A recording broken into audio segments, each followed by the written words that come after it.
It's uncanny. It was almost like it was meant to be that way. And I said, wow, this got to stop. And I let them out. They never even knew what was going on. I let them out. I would have gotten away with those two being murdered. I said, no, it's got to stop. And a week later, I murdered my mother.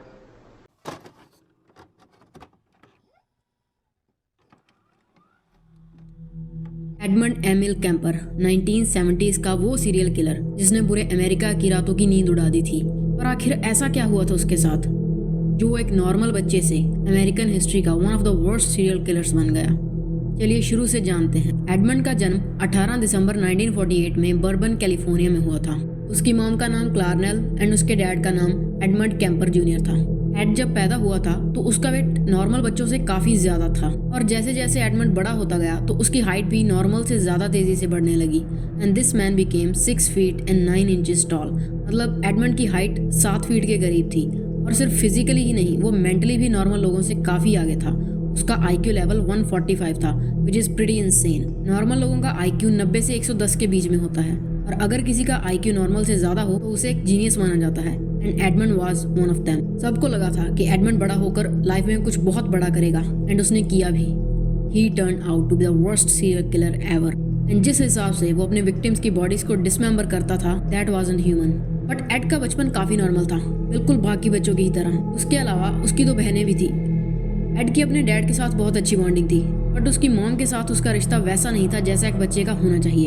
Add की mom अपना ज्यादातर time और प्यार अपनी दोनों बेटियों पर ही लुटाती थी। एड की तरफ उन्होंने कभी ध्यान नहीं दिया। इनफैक्ट एड तो उनके लिए एक पंचिंग बैग था जिस पर वो जब चाहे अपना गुस्सा निकालती रहती थी। उसने कभी भी एड को समझने की कोशिश नहीं की, यहाँ तक कि वो एड की अबनॉर्मल हाइट तक के लिए भी उस पर गुस्सा करती थी और उसे मेंटली बहुत ज्यादा टॉर्चर करती थी। और इस टाइम में एड के साथ सिर्फ एक ही शख्स ऐसा था जिसे उससे सच में प्यार था एंड वो थे उसके डैड, क्योंकि वही थे जो एड को समझते थे। But soon it all came to an end. जब एड 9 साल का था तो उसके मॉम डैड का डाइवोर्स हो गया एंड एड अपनी दोनों बहनों के साथ अपनी मॉम के साथ चला गया एंड उसके डैड ने दूसरी शादी कर ली एंड ये उसकी लाइफ का टर्निंग पॉइंट था। अब उसकी मॉम उसे और भी ज्यादा मेंटली टॉर्चर करने लगी। She was an alcoholic and वो ड्रग्स भी लेती थी। उसका मानना था कि उसकी लाइफ में जो भी गलत हो रहा है उस सब के लिए एड जिम्मेदार था, इसीलिए वो उसे अपने साथ हुई हर एक चीज का दोष देती थी। एड के लिए ये सब सहना बहुत ज्यादा मुश्किल हो रहा था। वो अपने ही घर में घुट घुट कर अपनी जिंदगी काट रहा था। बट एट सम पॉइंट उसने अपने इस गुस्से को बाहर निकालने का एक जरिया ढूंढ लिया था। सीरियल किलर्स में एक चीज बहुत ज्यादा कॉमन होती है कि वो बचपन में एनिमल्स को अब्यूज करने से शुरुआत करते हैं और एड ने भी यही किया। वो बिल्लियों को पकड़कर उन्हें बहुत बुरी तरह से टॉर्चर करता और फिर उन्हें मार डालता, यहाँ तक कि उसने अपनी पालतू बिल्ली तक को भी जिंदा दफना दिया था। और जब वो मर गई तो उसे जमीन से खोदकर निकालने के बाद वो उसके साथ खेलने लगा। जैसे जैसे साल बीतते गए एड की मॉम का बिहेवियर उसके लिए बद से बदतर होता गया। वो कॉन्टिन्यूसली उसे मोक करती रहती थी कि वो उसके लिए एक बैड लक है और उसकी वजह से उसकी सारी जिंदगी खराब हो गई। यहाँ तक कि वो एड को घर में सोने भी नहीं देती थी क्योंकि उसे डर था कि कहीं वो अपनी बहनों के साथ कुछ कर ना दे, जिस वजह से उसे बेसमेंट में जाकर सोना पड़ता था। और इस वक्त के बारे में एड ने अपने एक इंटरव्यू में बताया था कि उसे वहाँ बेसमेंट में बहुत डर लगता था क्योंकि वहाँ कोई भी लाइट नहीं थी और वहाँ बहुत सारे कॉकरोचेस और चूहे थे और उसकी हाइट ज्यादा होने की वजह से वो उस बेसमेंट में बहुत मुश्किल से एडजस्ट करता था। इवेंचुअली जब ये टॉर्चर बहुत ज्यादा होने लगा तो 14 साल की उम्र में वो अपने घर से भाग गया। वो घर से भागकर अपने डैड के पास चला गया। उसे लगा था कि अब उसकी लाइफ सही ट्रैक पर आ जाएगी, बट अनफॉर्चुनेटली उसके डैड ने भी उसे अपने पास रखने से मना कर दिया क्योंकि अब उनकी एक नई फैमिली थी और वो एड को अपने पास नहीं रख सकते थे। लेकिन एड अब वापस अपनी माँ के पास भी नहीं जाना चाहता था, तो इसलिए उसके डैड ने उसे उसके दादा दादी के पास भेज दिया। एड अपने डैड के यहाँ से सीधा अपने दादा दादी के घर चला गया।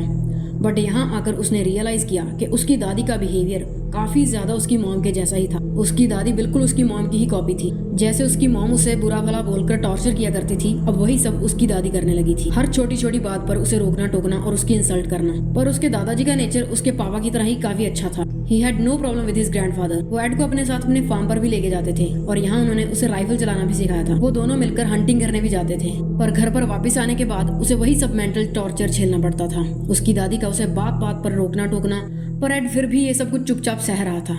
But one fine day things got out of control. Ed का एक बार फिर से अपनी दादी को किसी बात को लेकर झगड़ा हो गया एंड ये झगड़ा इतना ज्यादा बढ़ गया कि एड गुस्से में वहां से निकला। उसने अपनी हंटिंग राइफल उठाई और वापस आकर अपनी दादी के सीधा सर में गोली मार दी। उनकी वही मौके पर ही मौत हो गई। अपनी दादी को गोली मारने के बाद अब एड को पहली बार थोड़ा सुकून महसूस हुआ।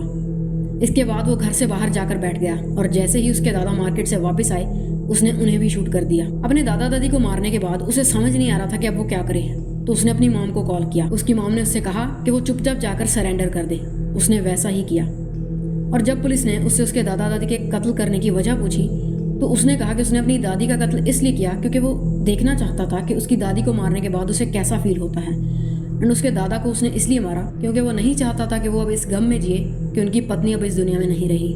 इसीलिए उनके भले के लिए ही उसने उन्हें भी शूट कर दी। एड की बातें सुनने के बाद पुलिस को उसकी मेंटल कंडीशन कुछ ठीक नहीं लगी, इसीलिए एड को मेंटली एग्जामिन किया गया। एंड उसे मेंटली एग्जामिन करने के बाद ये पता चला कि उसे स्किज़ोफ्रेनिया है और इस वक्त तक उसकी उम्र सिर्फ 15 साल थी। तो उसे जेल ना भेजकर एक साइकेट्रिक हॉस्पिटल में भेज दिया गया जहाँ पर मेंटली इल क्रिमिनल्स को रखा जाता था।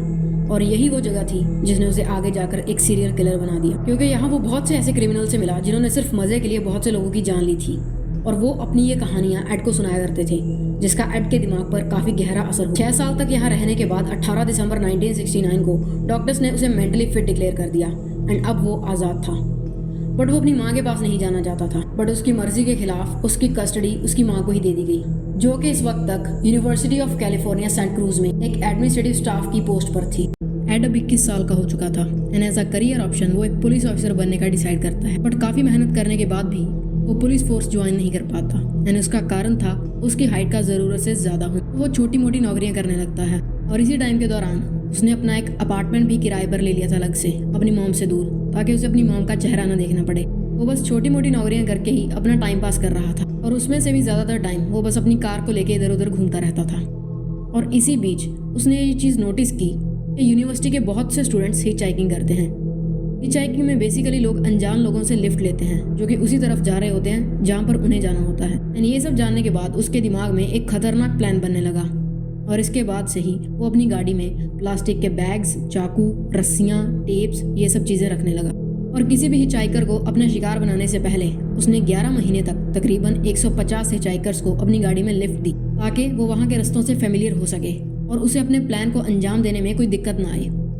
एंड आखिरकार 7 मई 1972 को वो अपने प्लान को अंजाम देने के लिए अपने घर से निकलता है। घर से निकलते ही यूनिवर्सिटी के रास्ते पर उसे 2 लड़कियां मिलती हैं, मैरी एंड अनीता। वो उन दोनों को अपनी गाड़ी में लिफ्ट दे देता है और फिर उन्हें एक सुनसान जगह पर ले जाकर उन दोनों का कत्ल कर देता है।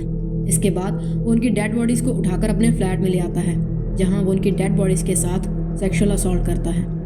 फिर वो उन्हें छोटे छोटे टुकड़ों में काटकर प्लास्टिक के बैग्स में भर देता है और फिर किसी सुनसान जगहों पर उन प्लास्टिक के बैग्स को फेंक आता है। लेकिन उनके कटे हुए सिर अभी भी उसके फ्लैट में ही पड़े थे, जिनके साथ वो अपने फ्लैट में अलग अलग सेक्सुअल एक्ट्स करता था।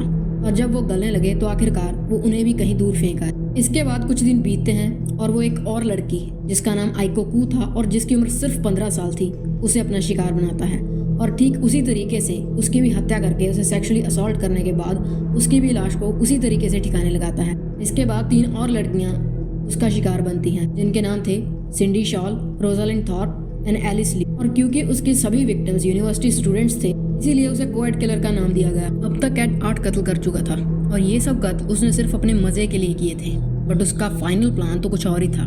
बचपन से ही उसके मन में ये थॉट था कि वो एक दिन अपनी मॉम को मार डालेगा क्योंकि उन्होंने उसका पूरा चाइल्डहुड डिस्ट्रॉय कर दिया था। आखिरकार उसका ये सपना सच होता है एंड फाइनली वो दिन आता है जिस दिन वो अपनी खुद की सगी मॉम को भी मारने का प्लान बना लेता है।